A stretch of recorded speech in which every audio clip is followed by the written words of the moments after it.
started with tonight's guest. She's an amazing woman, so beautiful. And her name is Alisa Lane. Alisa, stay in her lane. Let me bring her in. There we are. And see if she comes on, that means I did it right. And Alisa, make sure you're not on your computer because these lives don't. Oh, there she is. You said that quite right. I've had that happen, and these lives do not work on the computer. I don't know why, but they don't. That's okay. Yeah, you said that quite right. That's what I have on my Facebook page in my lane. Yeah, So, I saw so that. that's You see, I saw that. I said, yes, Lisa, stay in my lane. yes, Hello, yes. and thank you. Thank you so much for being a part of this amazing project. I really appreciate you saying yes. Oh yeah, not a problem. Not a problem at all. I truly appreciate the fact that you have, you're doing something like this. This is quite awesome because a lot of times, people's story isn't heard. Mhm. And they go through so many things behind the scenes and people never know the story. You always are, we as a community, we prejudge because we don't know what's really wrong with the person. So what we'll do is we'll judge a person by the book, by the cover, not by what's on Mhm. the inside. You Yeah. know what I mean? So it's a blessing that you have opened up, your this podcast to be able to allow others to be able to express and to be able to hear themselves, such as me, such as myself, and I truly appreciate it. So, Yeah. um, but pretty much what we are. My dog just came in, so I just Oh wanted no, to. that's fine. Welcome to the party. Um, so anyway, I truly I'm grateful for it, and um, pretty much just wanted to give a little side of my story of who I am. Thankfully, I am a certified motivational and empowerment life coach. Um, I have done so since started off in 2008 when God had given me the name of Magnificent Woman. Magnificent Woman was something that I have went through because there was a series of things that I went through in my life. Pretty much starting off as my childhood, I was abandoned. Went from abandonment to foster care to living in my uncle's home, which was my mother's brother. And So abandoned by your both your parents. well, at this point in time, I did not know who my father was. Mm-hmm. So I did not know who he was at the time, but my grandparents were the ones who raised me. My grandparents passed away. Mm-hmm. So when they passed away, I was living with my mother. My mother did everything that she could do. She done the best that she could do by trying to raise me. I had went from her friends' houses, sometimes family members, and I do believe the last time she dropped me off, she told me she would come back for me. I left, or she left, and I stayed there. Um, this lady Mm-hmm. was so, as I can remember, I was about 6 or 7 years old. This lady was so mean to me. There was an abandoned house like four houses down. This woman kept asking me over and over, when is your mother coming? I can just remember her words and I can actually picture her face. Right. And I kept telling her, like, I don't know where my mother is. I ran away into this abandoned home. I Mm. was there for about a couple of days, and I stayed there for a couple of days. And I would just peer out the window and watch the kids as they are playing with this ball.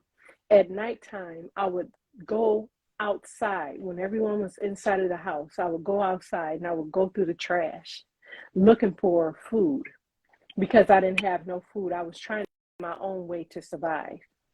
So, um, I think it was maybe like the third day I went outside because I said I wanted to play with that ball.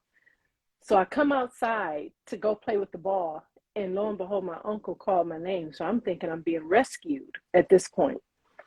Um, he called my name, and I'm like, okay, here I am. I'm about to, go back to my mother. He calls Yeah. the police. I'm sitting in the back of the police car. I pull up. We pull up to this brown building, brown brick building.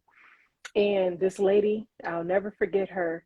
She was so sweet and endearing to me. She changed my clothes, did my hair. I never knew where I was going. Mm. So, long story short, I ended up meeting an older lady. That's when I found out I was going into foster care.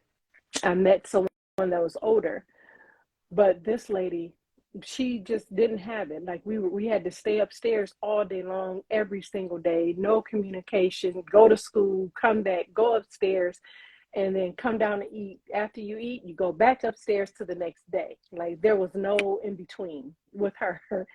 So thankfully, my uncle, he and his wife found out that I was away in foster care. They came and they got me, and whatever happened in between there, I'm not sure, because when they got me, uh, there was someone that was in the home that was older than me, a female that was older than me. And I lived there with them for a very long time. And I was wearing her clothes, never wearing clothes that would be my actual size, or that was my actual size. I was forced to wear her clothes. Then I was wearing shoes, even though I would complain and I would say, hey, my feet hurt. I would go to school with shoes that were too small for my feet. Mm. So I'm walking to school barefoot, get to school, put the shoes on to get teased when I get there because the clothes are already too big. So I'm already being teased by that. Mm. So then I, every day, coming home from school, take the shoes off, come home, walk barefoot, get in the tub when I got home to clean my feet and everything else. And then this was an everyday thing. As I got older, I met someone who I thought that really told me that they loved me. And the thing about it was, this person told me this, and I believed it because I've never heard the word love before. Oh my gosh. So all Never, your childhood. not throughout my whole childhood. I'd never heard the word love. And my grandparents, I don't recall ever hearing them say the word love. My grandmother and grandfather, they pretty much, they kept me, they sustained me, they fed me, they made sure I had a roof over my head. But at the same time, I still never heard that word love. Mm. And this person that told me that they loved me for the very first time was the first person that laid his hands on me, was the first person to hit me. And because, In a violent in manner. a violent manner, and because I thought that's what you call love, um, because as growing up in in your teenage years, you watch the stuff on TV where, people would kiss, they would fight, and they make up and everything. So I'm like, okay, yeah, he really loves me. And then, I had a friend who Yeah.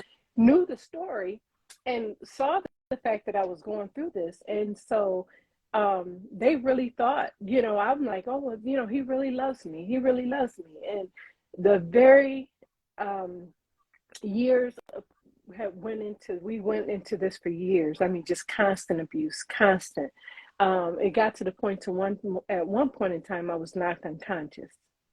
Um, and after being knocked unconscious, I kept thinking, okay, this is love, you know, and still not knowing. But the very last time I can recall was when a phone cord was wrapped around my neck, and he was straddling me on the couch, and he told me he was going to kill me that day. And I prayed and I asked God, I said, Lord, I said, if you allow this man to be removed from me, I said, I promise you I'll never look back. At that time, pagers were in.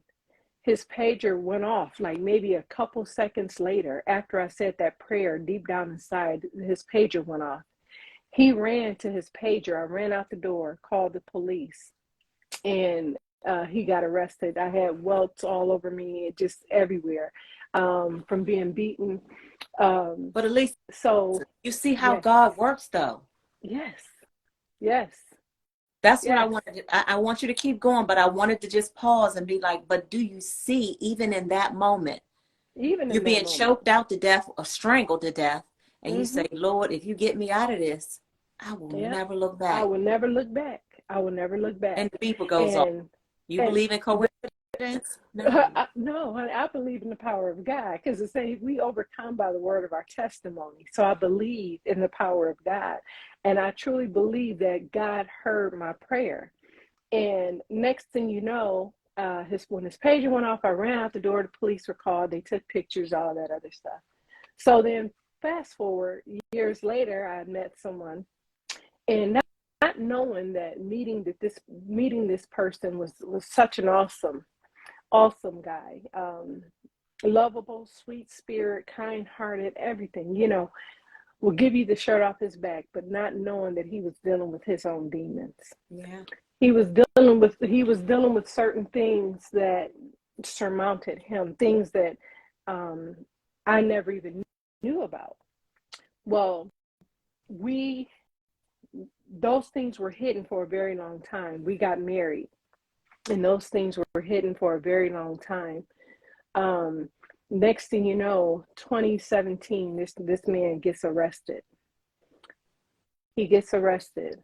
So I'm like, okay, Lord, what am I to do Mm-hmm. now? Because this here was somewhat of my lifeline. This was my bread and butter. This is, and for a while I became the bread and butter because I started taking over and started, working and everything, trying to make sure the house was taken care of Right. because he couldn't find a job.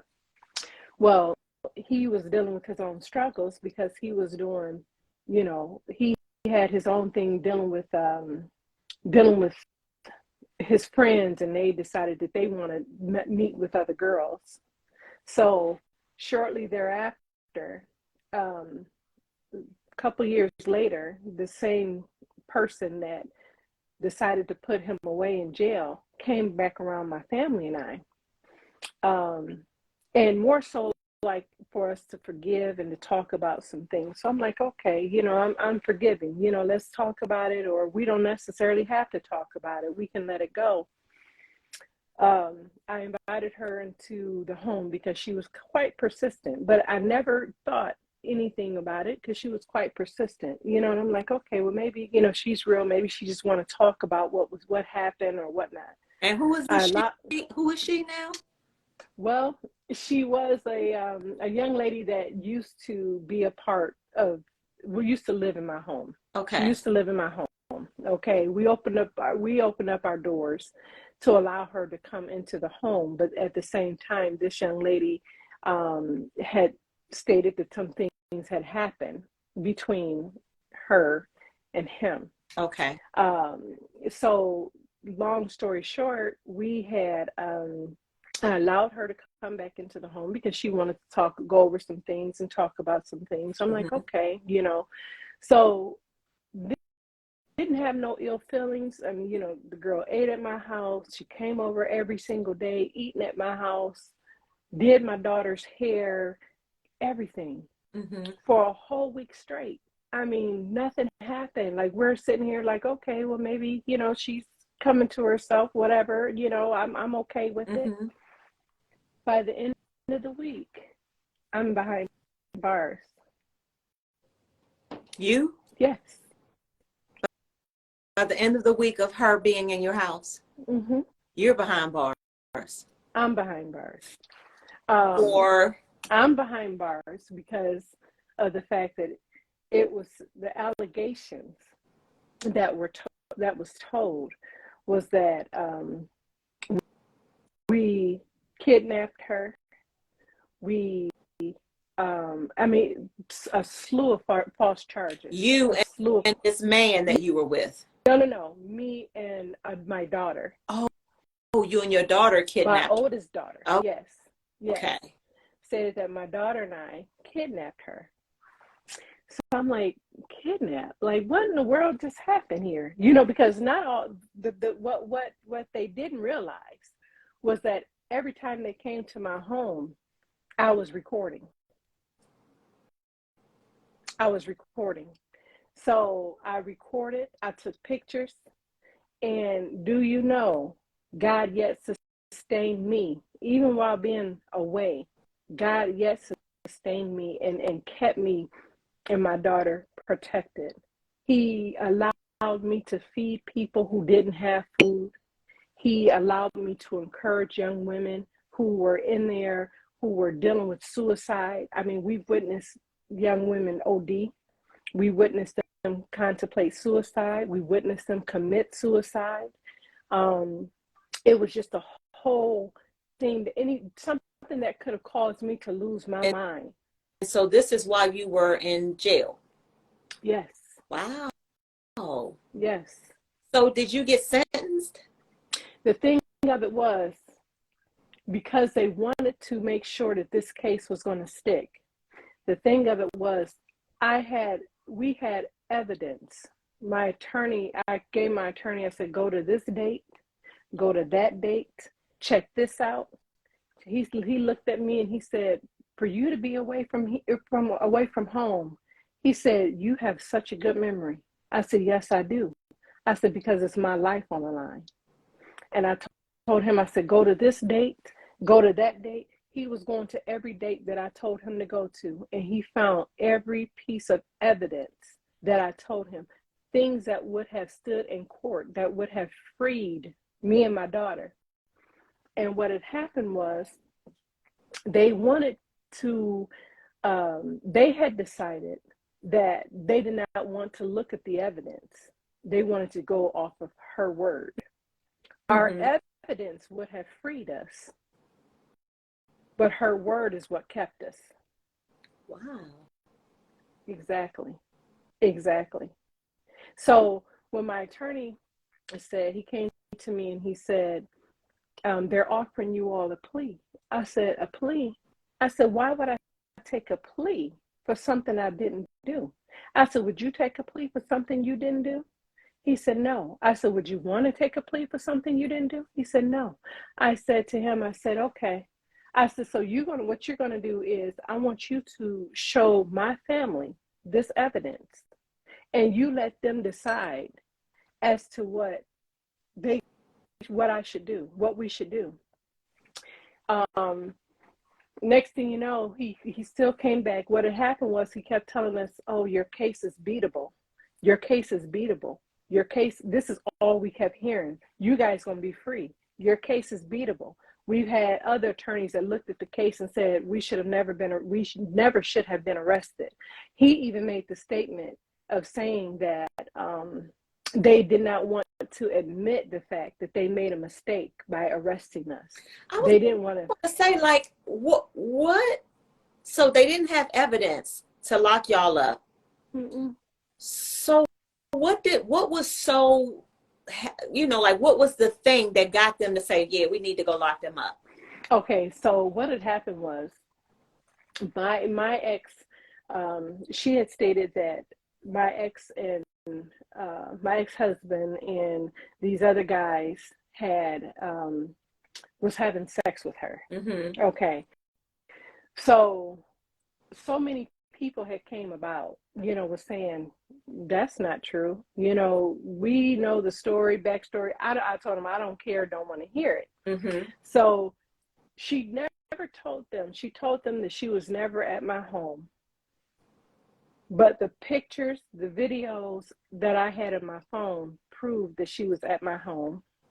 She said she didn't know where I lived. The video showed that she knew where I lived. Right. She said that the stories were so conflicting as to what they kept saying and doing.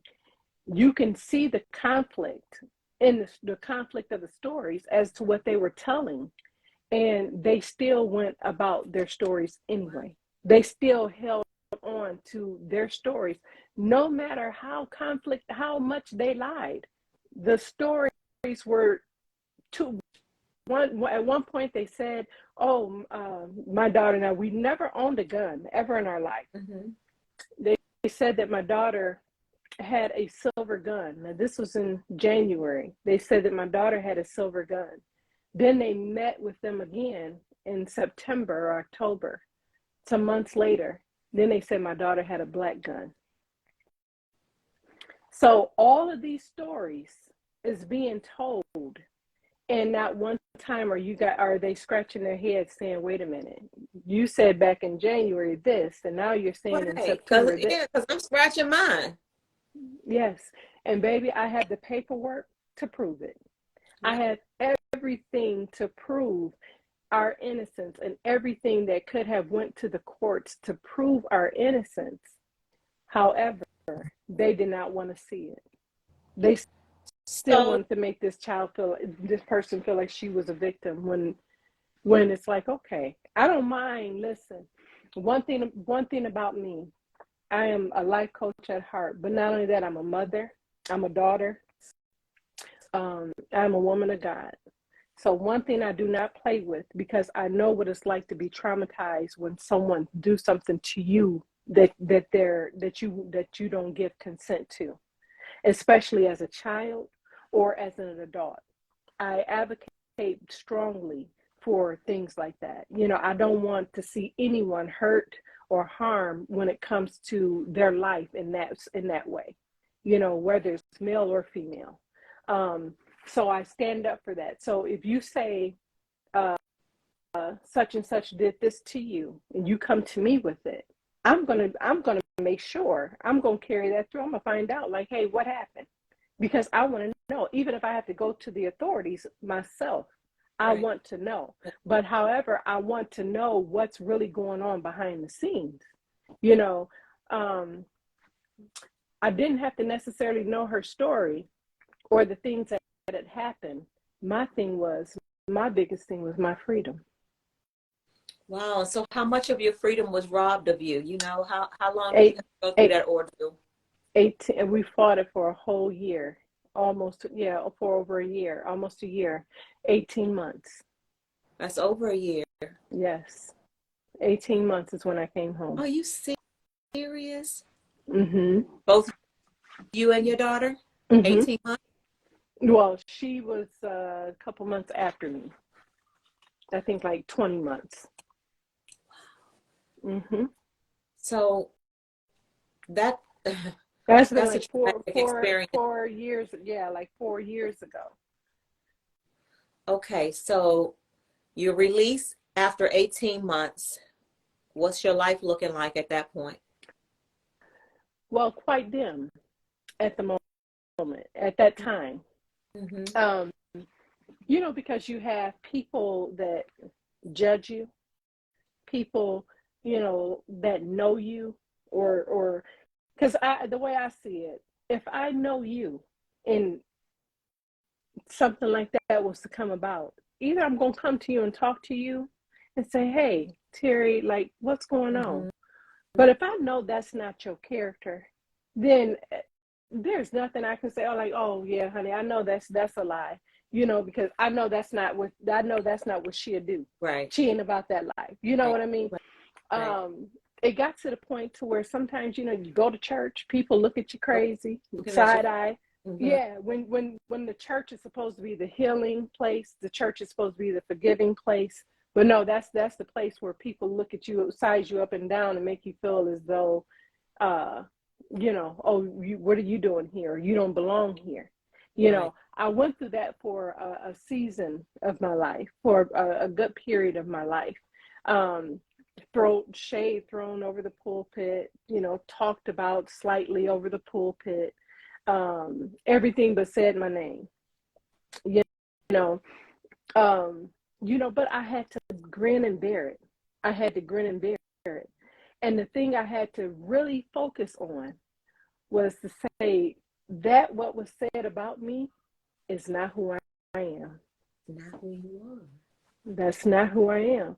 What the enemy thought, what the enemy meant for evil, God turned it for my good. Because see, the thing about it was, they were looking, people on the outside were like, oh no, they'll never get out of this, because they were believing it. But God turned it around for our good. So the same ones who said we would never get out of it are the same ones we have to walk past them just about every Sunday and say, how you doing? See? Because you gave up on us. You know, you gave up on us, but God allowed us to come back triumphantly. You see that?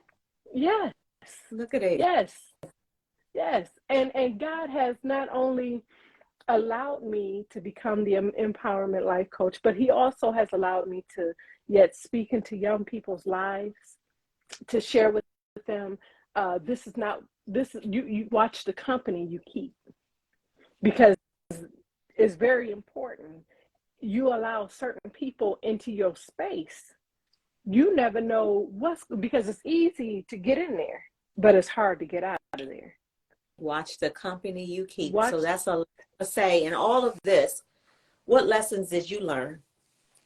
Well, first of all, I learned now to be more careful, not to allow everyone in my space, Mm-hmm. but not only that, to keep on going. You know, Right. I'm not going to stop off of a lie.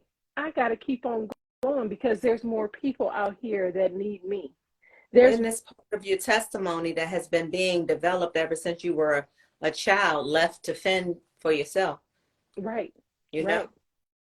That's right. all a part of the journey. All a part of it. All a part of it.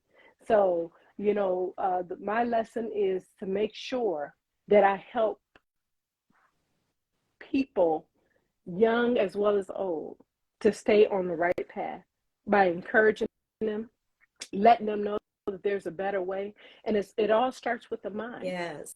It all starts with the mind. Yes. Because if we don't change, and I was just sharing with someone earlier, if we don't change it here, and if we don't change this heart, honey, we will never be able to excel and go forward with the same old heart and the same old mindset.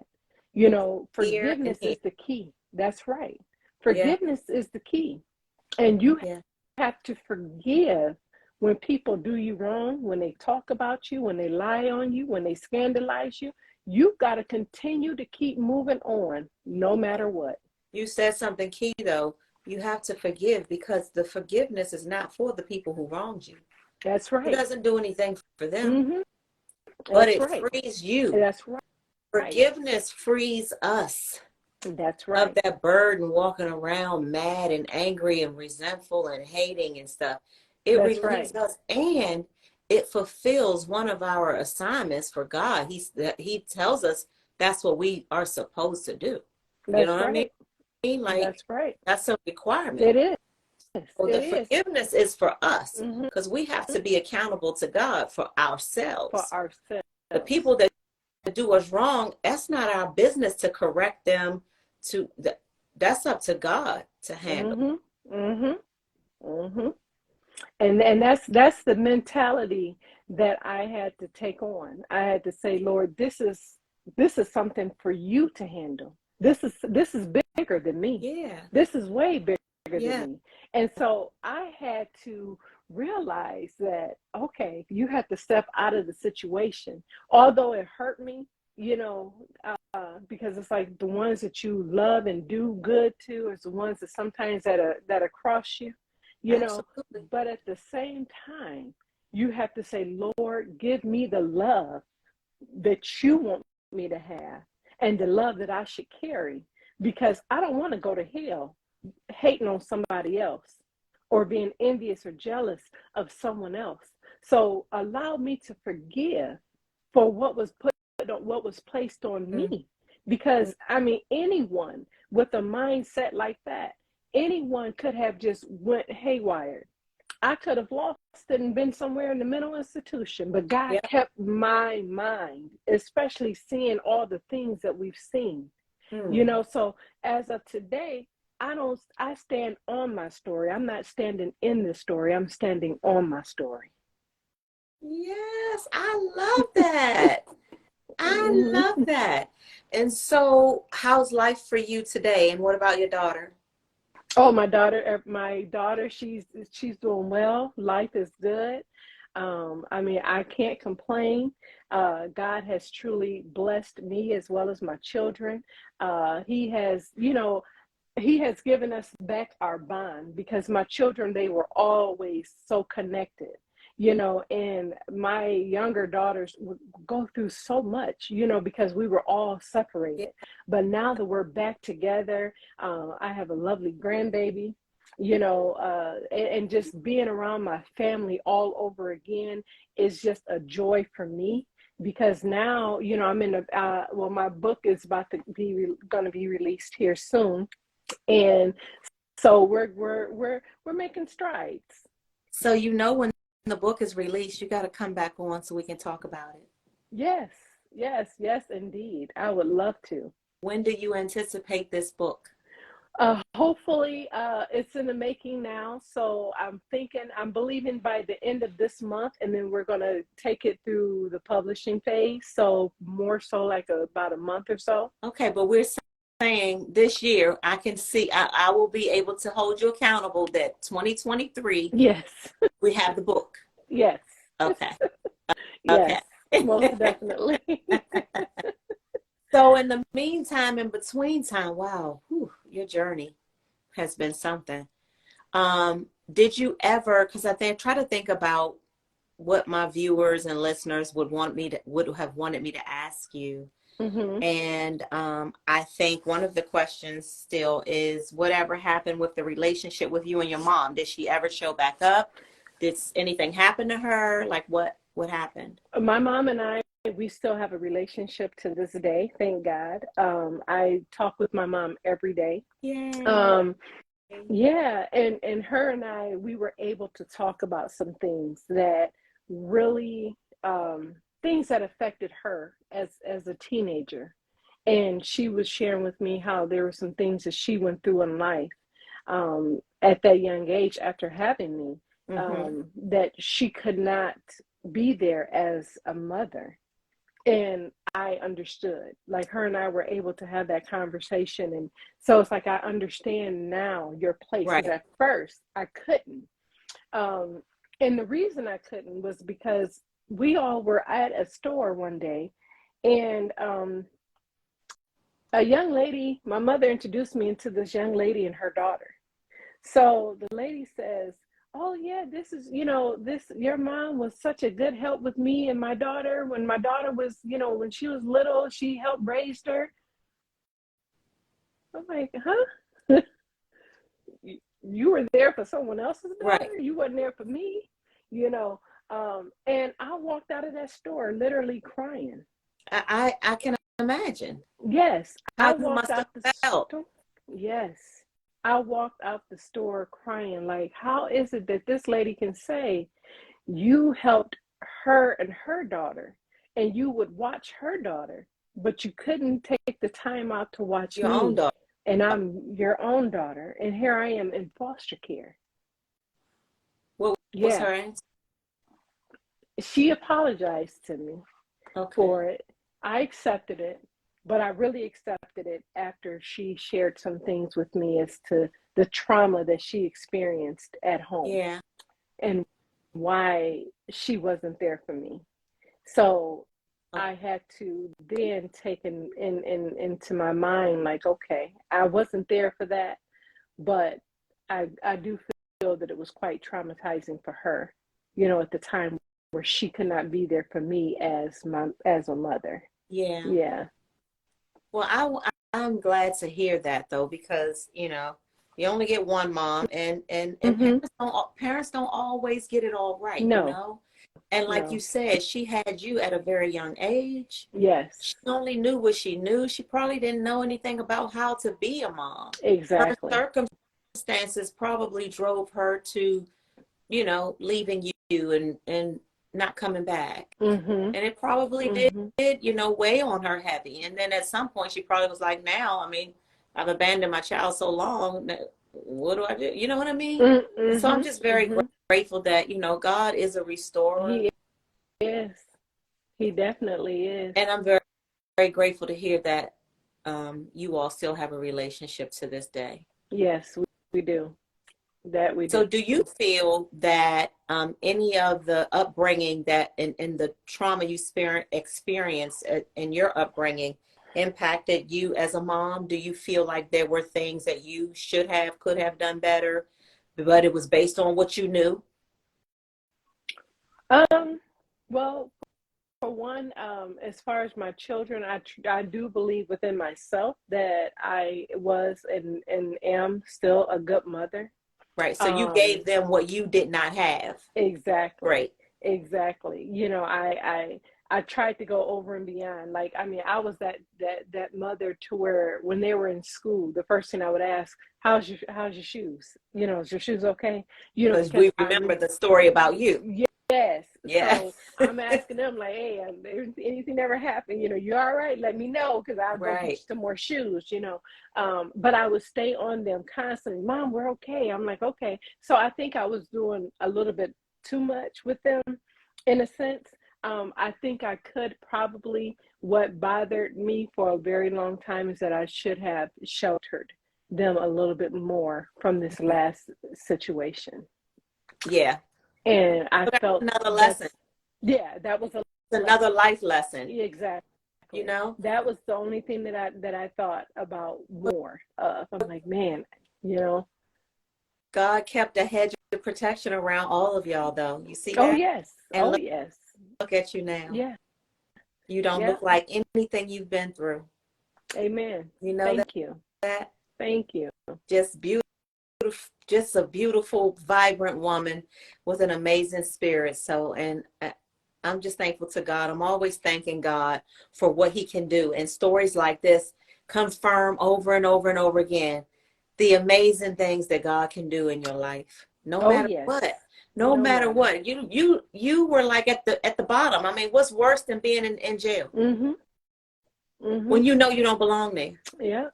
I tell people all the time from going from because when I got arrested, I was in a condo. And I tell people all the time, I said, you'll never know what it's like to go from a condo to bags, to living out of a plastic bag. Right. Forget the walk-in closets.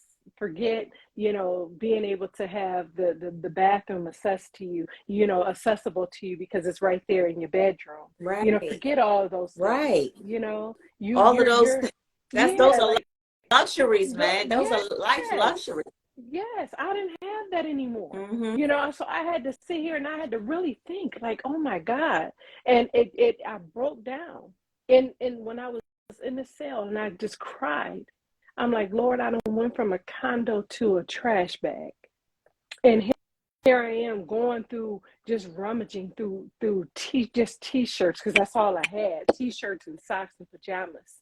I'm like, I thought about all those things that I went through and I'm like, Lord, how is this happening? Mm. How did this just happen? And God really, really, he kept my mind because I would just scream into my pillow at night because I would just get to that point of wanting to just scream. And I would just scream into my pillow because I didn't want no one else to hear me, you Yeah. know? Wow. Yeah. Wow. Well, Yeah. look at you now, girl. That's what these stories are all about. Like Yes. I've had some life trauma. You had more than one Yes. life traumatic situation. But Yes. look at you. Thank God. Thank you, God. Right? Overcomer. Overcomer. I'm so grateful for you saying yes to being a part of this project, Alisa. Is there anything else you want to share or tell people before we wrap things up? Well, I just want to say that God is definitely a forgiving God. And then for those of you who may have any type of struggles or are struggling internally, in order to become that light that you want to become externally for all to see, you have to get rid of some of those old things that are capturing you, that's trying to keep you bound.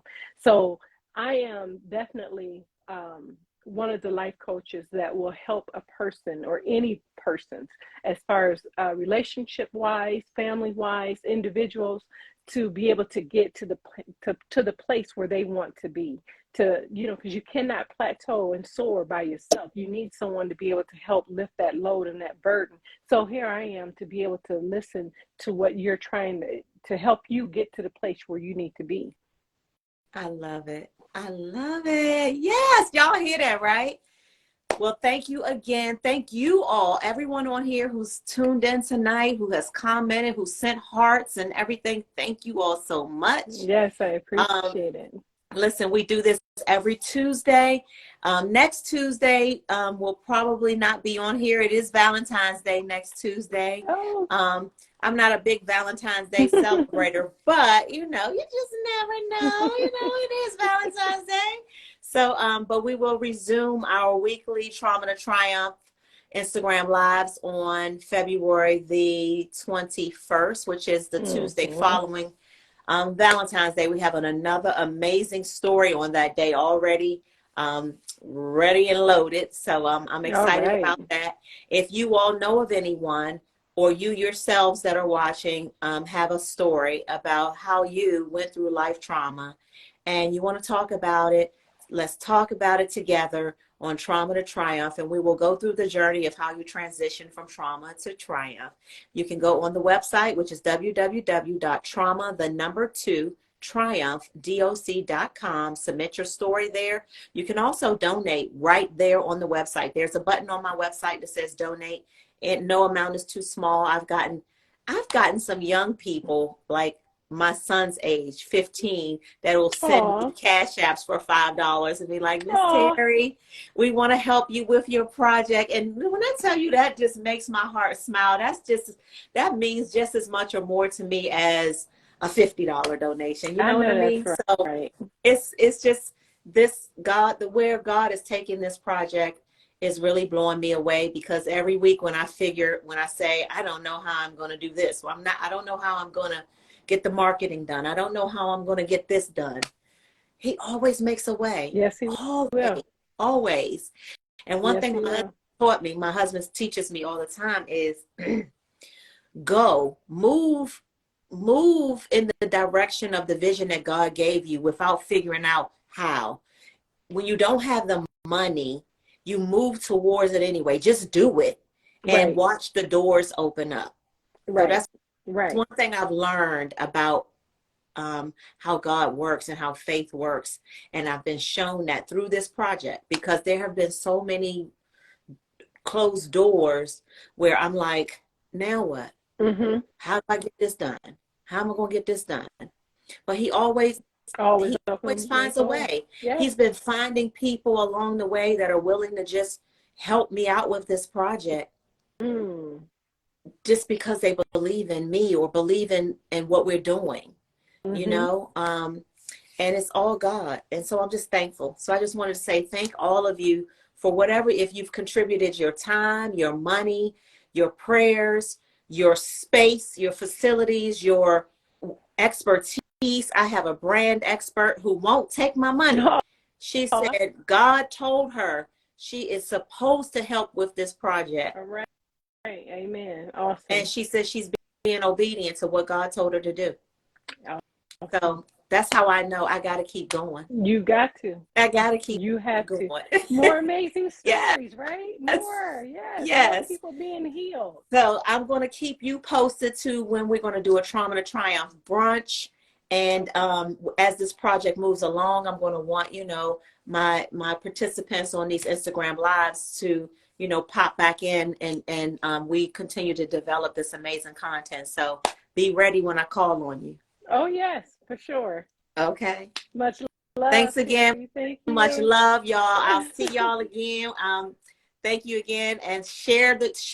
It'll be on my YouTube channel, Trauma2Triumph YouTube channel. I'll have this whole thing edited, and it'll be on the YouTube channel tonight. And then I'll send you the link so you can share with your family and friends as well. All right. Okay. Thank you so much. All right. Thank y'all. I see one of my adopted daughters just joined. Thank y'all. Love y'all so much for supporting this project. All right. Bye-bye.